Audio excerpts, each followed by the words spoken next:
Hello students, hope you are doing well. तो बच्चों, आज के लेक्चर में हम लोग जो है बात करने वाले हैं नंबर सिस्टम पर। और इससे पिछली क्लासेस में आप लोगों ने पढ़ा भी होगा, नंबर सिस्टम के बारे में आइडिया भी होगा। यहाँ पर हम लोग जो है फिर भी एक बार रिफ्रेश कर लेते हैं कि नंबर्स क्या होते हैं, यानी कि इंट्रोडक्शन टू नंबर्स हम यहाँ पर देखेंगे। तो सबसे पहले बात आती है, जब भी नंबर्स की बात आती है तो सबसे पहले टर्म आता है नेचुरल नंबर का। ठीक है, नेचुरल नंबर्स क्या होते हैं, सभी को पता है कि नेचुरल नंबर्स जो नेचुरली नेचर में पाए जाते हैं, नेचर में मिलते हैं। कोई भी चीज़, जैसे अगर हम काउंट करते हैं तो या तो 1 होता है या 2 होता है नेचर में, या 3 होता है, इस टाइप का। तो ये जो नंबर्स हैं 1 2 3 4 5 एंड सो ऑन, ये जो नंबर्स हैं इनको हम बोलेंगे नेचुरल नंबर्स। चलता जाएगा, एक एक बढ़ाते जाओ, जितने भी नंबर्स हमें मिलेंगे वो सब नेचुरल नंबर्स हैं। ठीक है, फिर दूसरा इसमें आ जाता है टर्म होल नंबर्स। तो होल नंबर्स का मतलब है यहाँ पे कि एक जीरो और हम बढ़ा देंगे इसमें। ठीक है, और साथ ही साथ सारे natural numbers 1 2 3 4 5 and so on, ये सारे नंबर्स आ जाएंगे। और इसके बाद नेक्स्ट इसमें आता है टर्म जिसको हम बोलते हैं इंटीजर्स। ठीक है, इंटीजर्स या पूर्णांक क्या होते हैं। इंटीजर्स का मतलब है कि जो भी हम नेचुरल नंबर्स लिखते हैं उसमें अगर हम माइनस साइन और लगा दें और साथ ही साथ एक जीरो को भी इंक्लूड कर लें, मतलब जीरो हो गया, प्लस और माइनस 1 हो गया, प्लस माइनस 2 हो गया, plus minus 3, plus minus 4 and so on, ये सारे नंबर्स इंटीजर्स होते हैं। इसमें कहीं पर भी फ्रैक्शनल वैल्यूज़ नहीं रहेंगी। ठीक है, तो ये सब के सब इंटीजर्स आ जाते हैं। तो इंटीजर्स तक का आइडिया तो आप लोगों को पहले से ही है। ठीक है, अब यहाँ पर हम लोग थोड़ा सा और आगे बढ़ेंगे और बात करेंगे रेशनल्स पर। रेशनल नंबर्स, तो रेशनल नंबर्स में यहाँ पर हमें वो नंबर्स देखने होंगे। ठीक है, the numbers which are of the form p by q, जहाँ पर q की वैल्यू जीरो नहीं हो सकती, and p comma q are integers. ठीक है, मतलब समझ रहे हो कि यहाँ पर जो है p और q इंटीजर्स होंगे, ध्यान रहे। p और q इंटीजर्स के अलावा और कुछ नहीं लेना है। जैसे कि 2 3 5 इस टाइप के नंबर्स अगर हम लेंगे p और q, और p बाई q को हम शॉर्ट फॉर्म में लिखेंगे, एंड साथ ही साथ GCD का मतलब होता है greatest common divisor of p comma q, ये 1 होना चाहिए। ठीक है, मतलब रिड्यूस्ड फॉर्म में लिखा होना चाहिए। जैसे कि मतलब है 4 बाई अगर 6 कहीं पर लिखा है तो इसमें ये रिड्यूस्ड फॉर्म में नहीं है। हम क्या करेंगे, इसको पहले 2 से डिवाइड कर लेंगे तो 2/3 आएगा। हालांकि 4/6 को हम 2/3 ही लिख सकते हैं। तो ये हमारा रेशनल नंबर होगा। अगर कहीं पूछा जाए कि 4/6 क्या है तो भी रेशनल है, लेकिन हम उसको रिड्यूस्ड फॉर्म में हमेशा लिखेंगे 2/3 में। ठीक है, तो GCD P और Q का 1 होना चाहिए। 2 और 3 का GCD 1 होता है। नीचे वाला नंबर जीरो नहीं होना चाहिए, तो यहाँ पे भी जीरो नहीं है। 2 और 3 दोनों ही इंटीजर्स हैं। ठीक है, तो जैसे कि अगर मान लो कोई भी कहता है कि मैंने लिख दिया √3/2, ये भी p बाई क्यू का है, तो ये एक रेशनल नंबर हो गया। तो ऐसा नहीं है, क्योंकि √3 जो है वो एक इंटीजर नहीं है, तो ये एक रेशनल नंबर नहीं है, नॉट अ रेशनल नंबर। ठीक है, not a rational number. Clear, तो यहाँ पर p बाई क्यू का फॉर्मेट हमें मिलना ज़रूरी है। p और q पॉजिटिव या नेगेटिव कुछ भी हो सकते हैं, चलेगा, कोई प्रॉब्लम नहीं है। क्लियर, तो यहाँ पर नंबर सिस्टम में हम पढ़ रहे हैं कि जैसे रेशनल नंबर यहाँ पर हम स्टार्ट करेंगे नंबर सिस्टम में। तो इसमें जो है प्रॉपर्टीज़ ऑफ रेशनल नंबर्स क्या होती हैं कि a b c are 3 rational numbers. Then सबसे पहले तो यहाँ पे एक टर्म आता है कम्यूटेटिव प्रॉपर्टी। कम्यूटेटिव का मतलब क्या है कि ए प्लस बी करो या फिर बी प्लस ए करो, बात एक ही आएगी, ठीक है। एसोसिएटिव प्रॉपर्टी का मतलब है A plus B plus C is equal to A plus B plus C. ये रूल्स बहुत ही इंपॉर्टेंट हैं। अभी तो बहुत ज़्यादा मतलब ऐसा लग रहा होगा कि ये तो आसान सी बात है, लेकिन रूल्स याद रखना ज़रूरी है यहाँ पे कि कौन सा रूल कहाँ पर लगेगा। तो ए प्लस बी ब्रैकेट चेंज करने वाली जो प्रॉपर्टी हो जाती है वो इसको हम एसोसिएटिव प्रॉपर्टी बोलते हैं। इसके बाद थर्ड है इन्वर्स प्रॉपर्टी ऑफ एडिशन, यानी कि ए प्लस और माइनस ए, यानी ए प्लस का हो और एक माइनस का ए हो, दोनों को जोड़ेंगे जब तो जीरो आएगा। और जीरो को हम क्या बोलते हैं, आइडेंटिटी एलिमेंट, ठीक है। इसी तरीके से माइनस ए को हम बोलेंगे इन्वर्स ऑफ ए। तो ये प्रॉपर्टीज़ ज़रूर याद रखना। फोर्थ प्रॉपर्टीज़ की क्या है, कम्यूटेटिव प्रॉपर्टी ऑफ मल्टीप्लिकेशन, यानी कि प्रोडक्ट करने पे अगर हम देखें तो a dot b is equal to b dot a हो जाता है। दो नंबर्स का मल्टीप्लाई आपस में करो, जैसे 2 इंटू 3 करेंगे तो 3 इंटू 2 के बराबर रहेगा वो। एसोसिएटिव प्रॉपर्टी ऑफ मल्टीप्लिकेशन, इसमें क्या है कि अगर हम ब्रैकेट्स एक्सचेंज कर दें प्रोडक्ट में तो भी कोई प्रॉब्लम नहीं है, आंसर सेम आएगा। सिक्स्थ है multiplicative inverse property of multiplicative inverse of A. तो ए इंटू 1/a करने पे 1 जब आ जाता है तो हम ए को 1/a का मल्टीप्लिकेटिव इन्वर्स बोलेंगे या 1/a को a का मल्टीप्लिकेटिव इन्वर्स बोलेंगे। और 1 जो होती है उसको हम बोलते हैं मल्टीप्लिकेटिव आइडेंटिटी। 0 होता है एडिटिव आइडेंटिटी और 1 होता है मल्टीप्लिकेटिव आइडेंटिटी, ठीक है। यहाँ पर a को मल्टीप्लिकेटिव इन्वर्स बोलेंगे 1/a को a का, या फिर 1/a is called reciprocal of a। और सेवेंथ प्रॉपर्टी जो है डिस्ट्रीब्यूटिव प्रॉपर्टी ऑफ मल्टीप्लिकेशन है ओवर एडिशन, यानी कि a into B plus C अगर करेंगे तो a into B plus a into C हो जाएगा। ये सभी को पता है ये प्रॉपर्टीज़, ठीक है। अब इसके बाद रेशनल नंबर्स के कुछ ऑपरेशंस होते हैं, जैसे ऑपरेशन ऑन रेशनल नंबर्स में for any two rational numbers a by b and c by d we have addition. Addition कैसे करते हैं, a by b plus c by d करना हो तो नीचे नीचे एलसीएम ले लेंगे, बी डी आ जाएगा और क्रॉस मल्टीप्लाई हो जाता है तो a d plus b c ऊपर चला जाएगा। सब्ट्रैक्शन में भी सिमिलर प्रोसेस है, बी डी नीचे एलसीएम फिर a d minus b c ऊपर हो गया। मल्टीप्लिकेशन में ऊपर ऊपर का मल्टीप्लाई नीचे नीचे का मल्टीप्लाई हो जाता है तो A C upon B D हो जाएगा। डिवीज़न में क्या होगा कि A by B divided by C by D अगर है तो सी बाई डी को हम पहले पलट देंगे तो डी बाई सी बन जाएगा मल्टीप्लाई होंगे, और उसके बाद ऊपर ऊपर का मल्टीप्लिकेशन नीचे नीचे का तो a d divide by b c हो जाता है, ठीक है। इसके बाद यहाँ पर density property of rational numbers है। डेंसिटी प्रॉपर्टी ये बहुत ही इंपॉर्टेंट फॉर्मूला है। डेंसिटी प्रॉपर्टी का मतलब क्या है कि to find many rational numbers between two given distinct rational numbers, यानी कि हमें जनरली पूछा भी जाता है, क्वेश्चन पूछा जाएगा कि 2 रेशनल नंबर्स दे देगा और उसके बीच में एक रेशनल नंबर कैलकुलेट करवाएगा या 2 रेशनल नंबर कैलकुलेट करवाएगा, ठीक है, या कई सारे रेशनल नंबर्स कैलकुलेट करवा सकता है। तो रेशनल नंबर्स में डेंसिटी प्रॉपर्टी का मतलब ये होता है कि अगर मान लो 2 रेशनल नंबर्स हमने लिए हैं तो उनके बीच में कोई एक कम से कम रेशनल नंबर ज़रूर मिलेगा, यानी कि मिलते तो बहुत सारे हैं, 2 कोई भी रेशनल नंबर्स ले लो उसके बीच में इन्फाइनेटली मैनी रेशनल्स मिल जाएंगे।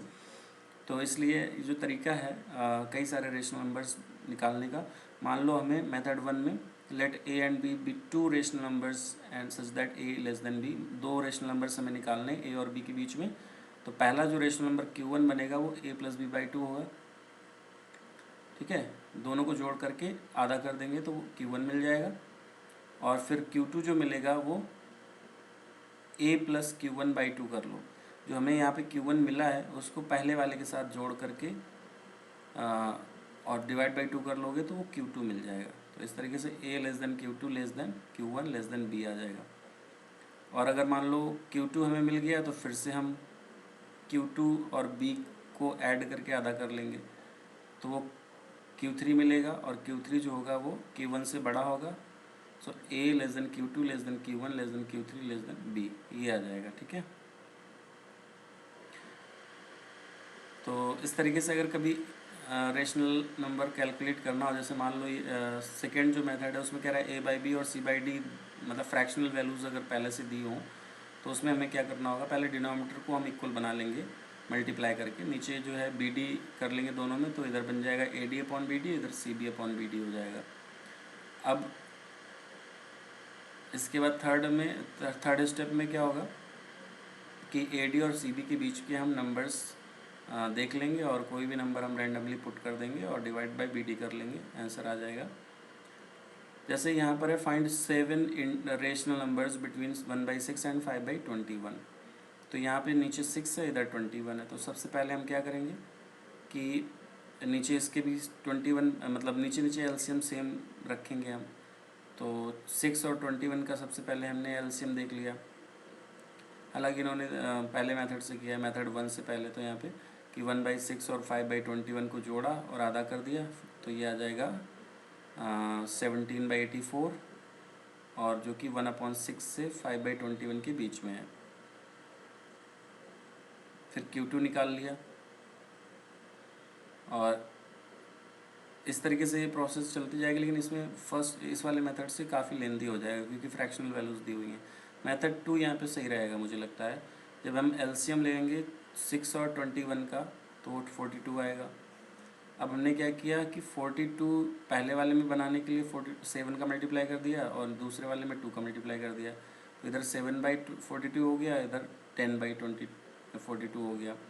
लेकिन 7 और 10 के बीच में डिफरेंस जो है वो 3 का ही है, तो हम नीचे क्या कर लेंगे, अगर हम 2 का मल्टीप्लाई कराते हैं ऊपर नीचे तो 6 का डिफरेंस जाएगा, तो हम 3 का मल्टीप्लाई कर लेते हैं। तो 3 का मल्टीप्लाई नीचे नीचे कर लेंगे तो 21/126 और 30/126 आ जाएगा। पहला नंबर 1/126 बनेगा, दूसरा नंबर 30/126 बनेगा।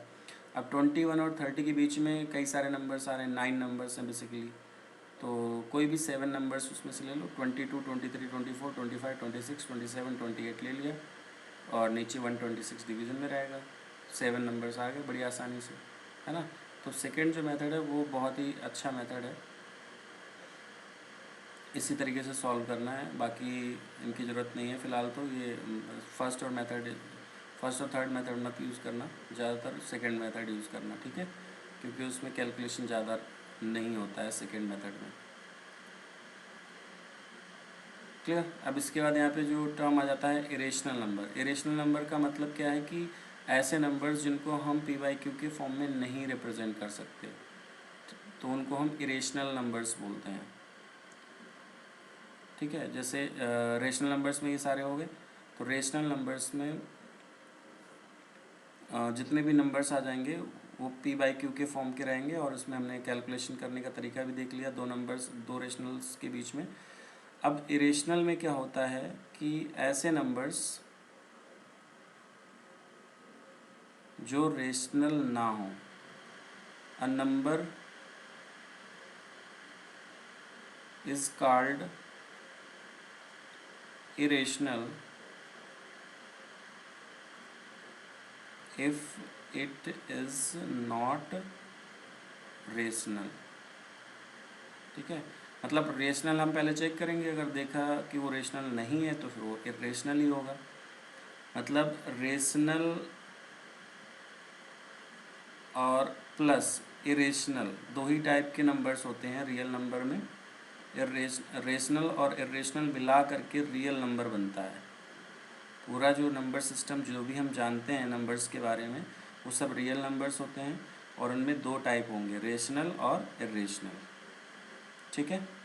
रेशनल होंगे उसके या तो कोई नंबर रेशनल हो सकता है या इरेशनल हो सकता है, दोनों एक साथ नहीं हो सकता कभी भी, ठीक है।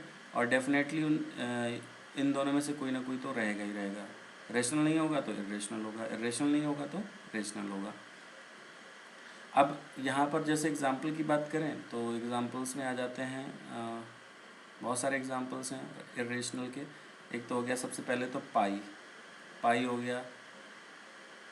देखो रेशनल क्वांटिटी अगर हम देखें तो 22/7 जो है वो रेशनल है, ठीक है, लेकिन पाई इरेशनल है। ये कैसा है, इरेशनल। अब बहुत सारे बच्चों के दिमाग में ये आ रहा होगा कि जो पाई है, पाई की वैल्यू 22/7 अगर हम लेंगे तो रेशनल आ जाएगा। पाई की वैल्यू अगर हम पाई को ये मानते हैं कि वो इरेशनल है तो ये कॉन्ट्राडिक्टरी हो जाएगा। तो बच्चों ऐसा नहीं है, 22/7 पाई की एग्जैक्ट वैल्यू नहीं होती है, पाई का सिर्फ अप्रॉक्सीमेट वैल्यू होता है 22/7। लेकिन जब हम 22/7 लिखेंगे अगर, तो 22 एक इंटीजर है और 7 भी एक इंटीजर है, इसलिए 22/7 एक रेशनल नंबर आ जाएगा। लेकिन पाई की जो वैल्यू होती है इनफाइनाइट डिजिट तक होती है उसकी वैल्यू, तो पाई एक इरेशनल क्वांटिटी है बेसिकली। ठीक है, √3 जैसे हो गया, ये भी इरेशनल हो गया। √2, ठीक है, √5 - 1/4 अगर देखा जाए तो ये भी एक रेशनल है, इरेशनल क्वांटिटी है। ठीक है, इरेशनल। तो यहाँ पे कुछ रूल होते हैं कि रेशनल और प्लस रेशनल अगर हम ऐड करते हैं तो हमेशा रेशनल ही मिलता है। ठीक है, रेशनल प्लस रेशनल ऐड करेंगे तो रेशनल ही मिलेगा। लेकिन अगर हम रेशनल प्लस इरेशनल ये ऐड करेंगे तो इरेशनल क्वांटिटी हम उसको बोलते हैं। ठीक है, जो भी आएगा इरेशनल ही आएगा। थर्ड है कि इरेशनल प्लस इरेशनल क्या होगा। जब हम रेशनल प्लस या माइनस करोगे तो रेशनल आता है, रेशनल प्लस या माइनस इरेशनल करोगे तो इरेशनल आएगा।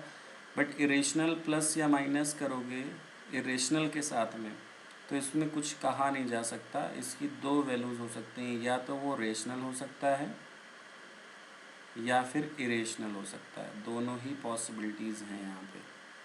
ठीक है, जैसे कुछ एग्जांपल्स यहाँ पे समझ सकते हैं एग्जांपल्स के थ्रू।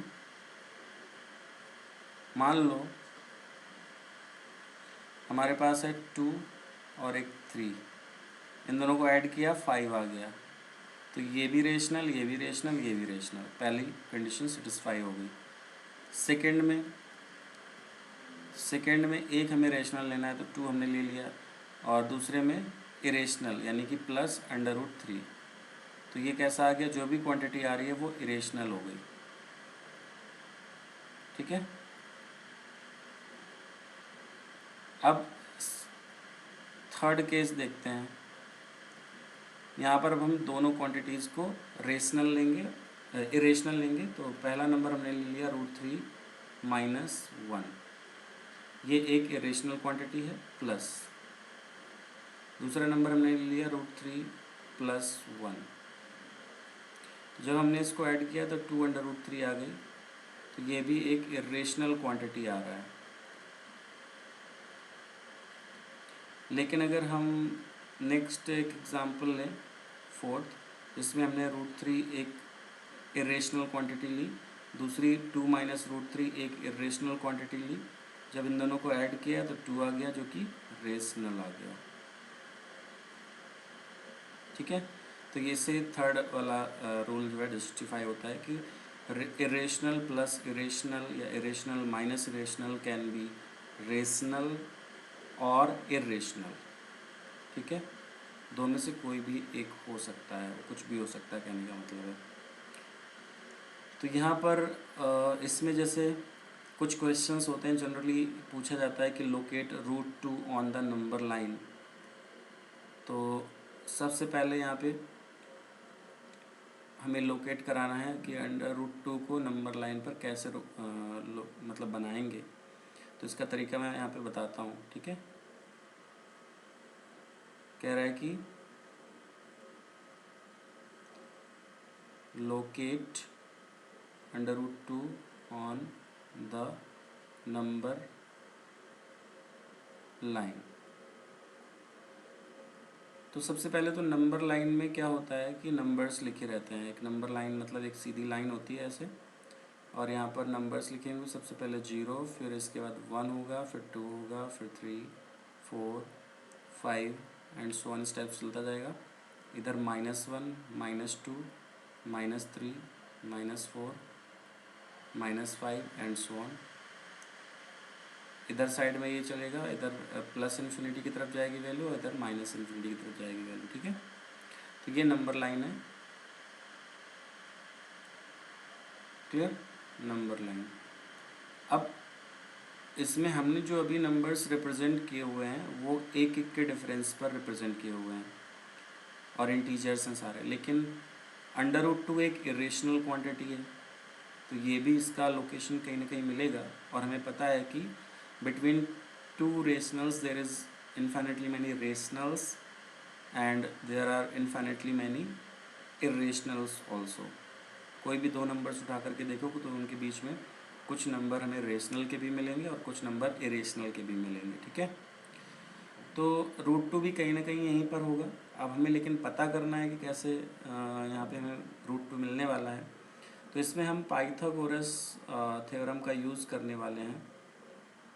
पाइथागोरस थ्योरम क्या है बच्चों, आप लोगों को पता होना चाहिए कि किसी भी ट्रायंगल में अगर हम एक एंगल 90 डिग्री का रख लें और इसमें ये बेस हो जाता है, यहाँ पे बेस B और ये परपेंडिकुलर हो गया P और ये हाइपोटेन्यूज हो गया 90 के सामने का H, तो P² यानी परपेंडिकुलर स्क्वायर प्लस बेस का square is equal to hypotenuse का स्क्वायर होता है। ये फॉर्मूला इसमें हमेशा लगता है।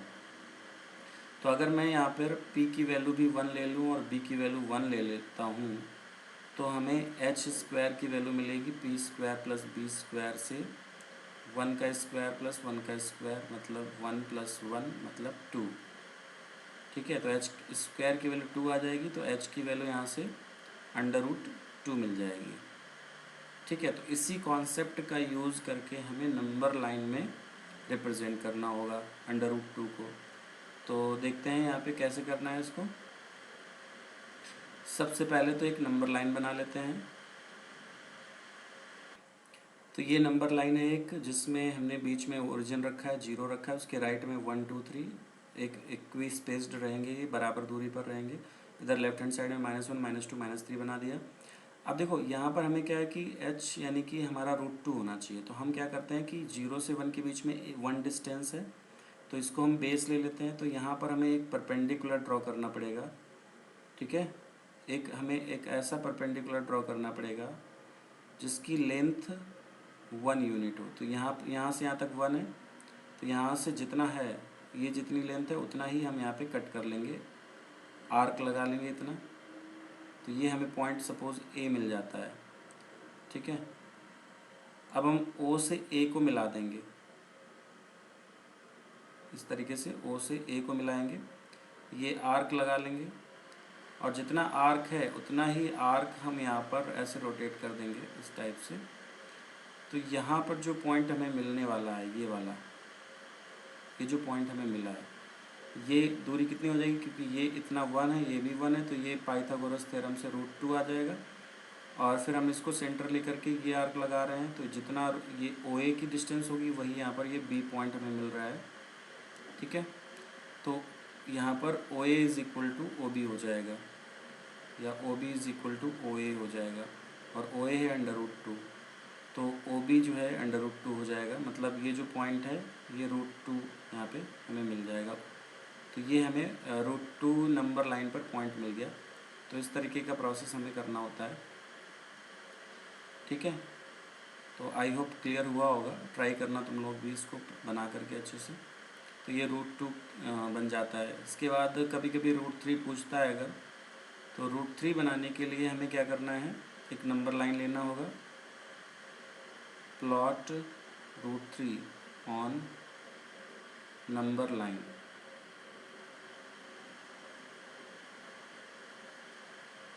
तो नंबर लाइन में अगर हमें प्लॉट करना है तो एक नंबर लाइन बनाने के लिए पहले हम यहाँ पे 0 बना लेंगे, इधर 1 बना लेंगे, फिर हमने एक 1 लेंथ का यहाँ पे पॉइंट लिया, इसको ज्वाइन किया, तो ये √2 हो गया। अब हम एक परपेंडिकुलर यहाँ पे 1 लेंथ का ही लेंगे, यहाँ पे 90 डिग्री, फिर इसको ज्वाइन कर लेंगे। तो ये जो पॉइंट मिलेगा ना, इससे हम एक आर्क लगा देंगे इस टाइप से। यहाँ पर जो पॉइंट मिलेगा ये √3 हो जाएगा, बिकॉज ये √2 है और ये 1 है। तो ये पॉइंट अगर हम ए ले लेते हैं, ये बी ले लेते हैं, तो ओ ए इज़ इक्वल टू √2 आएगा, और ए बी हमने ले लिया 1, तो ओ बी का square is equal to a b का square plus o a square, यानी कि 1 प्लस √2 का स्क्वायर, 1 + 2 + इक्वल टू 3 आ जाएगा। तो o b square is equal to 3, तो ओ बी की वैल्यू आ जाएगी यहाँ से √3। ठीक है, और ये सी पॉइंट ले लेते हैं, तो ये ओ सी के इक्वल हो जाएगा। तो इस तरीके से यहाँ पर हमें नंबर लाइन पर ये पॉइंट आ जाएगा, √3 इस टाइप से रिप्रेजेंट हो जाएगा। तो √3 और √2 हमने यहाँ पे नंबर लाइन पर रिप्रेजेंट करना सीखा। इसके बाद इसमें जो मेथड दिया है वो भी सीख सकते हो, देख सकते हो। ठीक है, इलस्ट्रेशन कह रहा है कि √17 on the number line, locate √17 on the number line. तो इस टाइप के क्वेश्चंस को हमें कैसे करना है वो देख लेते हैं। √17 को नंबर लाइन पे कैसे रिप्रेजेंट करना है।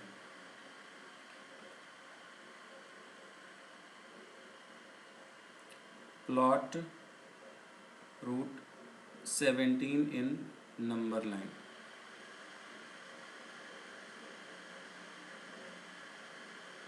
ठीक है, तो इसमें क्या होगा, सबसे पहले तो जब भी √17 के लिए हमें देखना है, तो 17 में हम एक ऐड करेंगे और आधा करेंगे, तो ये हमें मिलेगा 18/2, यानी कि 9।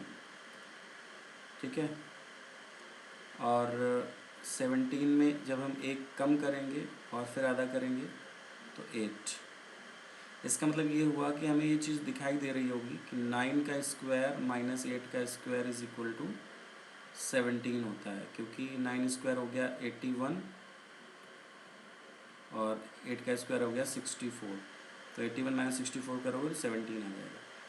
तो यहाँ से भी हमें आइडिया लग जाएगा, मतलब हम इसको लिख सकते हैं 9 का स्क्वायर इज़ इक्वल टू 8 का स्क्वायर प्लस 17, यानी कि √17 का स्क्वायर। तो पाइथागोरस थ्योरम में हम हाइपोटेन्यूज को 9 बनाएंगे और उसके बाद हम फिर इसको बना लेंगे। एक तो ये तरीका हो गया। दूसरा, हम ये चेक कर सकते हैं कि 17 जो है वो 16 + 1 लिखा हुआ है, यानी कि ये 4 का स्क्वायर है और ये 1 का स्क्वायर है, दोनों ही परफेक्ट स्क्वायर्स हैं। 4 स्क्वायर और 1 स्क्वायर है ना। तो 17 को हमको क्यों ना ऐसे लिख लें तो बेटर रहेगा, मुझे लगता है। तो ये तरीका ज़्यादा बेटर रहेगा कि हम बेस को ले लेते हैं यहाँ पे, बेस इज़ इक्वल टू 4 और परपेंडिकुलर इज़ इक्वल टू 1 ले लेंगे। तो हाइपोटेन्यूज जो आएगा वो हमारा √17 आ जाएगा इस केस में। तो इसमें हम सबसे पहले क्या करेंगे, एक नंबर लाइन बना लेते हैं। यहाँ पे हमने 0 ले लिया, फिर 1 2 3 और ये 4। अब इसके बाद में 4 तक हम चले गए, बेस हमारा 4 हो गया ओरिजिन से यहाँ तक। और इसके बाद हमने परपेंडिकुलर एक ड्रॉ किया ऊपर की तरफ, जिसकी हाइट हमने 1 ले ली। तो ये 1 हमने कट किया और यहाँ से हमने इसको मिलाया। इसके बाद यहाँ पे प्रकार या जो भी राउंडर होता है उसको हम यहाँ पे रख करके एक आर्क लगाएंगे, और जो भी आर्क होगा उसको हम ऐसे बढ़ा देंगे आगे की तरफ। तो यहाँ पर हमें एक पॉइंट मिलेगा, ये ए पॉइंट हो गया और ये बी पॉइंट हो गया। तो ये जो पॉइंट है यही हमारा √17 हो जाएगा, बिकॉज ये 1 हो गया है, ये टोटल 4 लेंथ हो गई है, तो ये √17 हो जाएगा। ठीक है, तो o b is equal to o a is equal to √,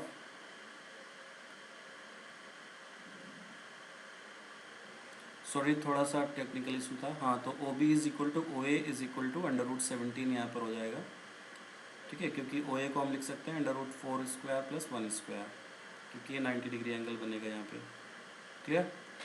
तो इस तरीके से √17 को हमने नंबर लाइन में रिप्रेजेंट कर दिया। इसी तरीके से यहाँ पर भी इन्होंने रिप्रेजेंट किया हुआ है, देख सकते हो इस डायग्राम में। ठीक है, दूसरा तरीका ये वाला था कि इसमें हम जो मैंने इससे पहले √3 को रिप्रेजेंट करने का बनाया था, इसके थ्रू भी हम जा सकते हैं, लेकिन उसमें बड़ा लेंदी बन जाएगा, तो ये वाला तरीका ज़्यादा सही है इसके लिए। नंबर्स के अकॉर्डिंग हमें बनाना होता है। तो इस लेक्चर में हम लोग इतनी ही बात करेंगे, लेकिन अगले लेक्चर में हम लोग बात करेंगे real numbers and their decimal expansions. जो भी रियल नंबर्स होते हैं उनके डेसिमल एक्सपेंशंस के अकॉर्डिंग हम कैसे रिप्रेजेंट करेंगे, कोई भी नंबर क्या रिप्रेजेंट करता है, उसका कन्वर्जन कैसे होता है, और फ्रैक्शनल वैल्यूज़ में अगर रेशनल है तो, और इरेशनल है तो उसमें डेसिमल में हम कैसे रिप्रेजेंट करते हैं, क्या कंडीशंस होती हैं, ये सारी चीज़ें की जानकारी हम लोग नेक्स्ट लेक्चर में बात करने वाले हैं वहाँ पर। ठीक है, तो फ़िलहाल इस चीज़ को अच्छे से समझना, अगर कहीं कोई प्रॉब्लम आती है तो पूछ सकते हो। तो आज के लिए इतना ही, पढ़ाई करते रहो, घर पे रहो, सुरक्षित रहो। I hope you understand the explanation. Thank you.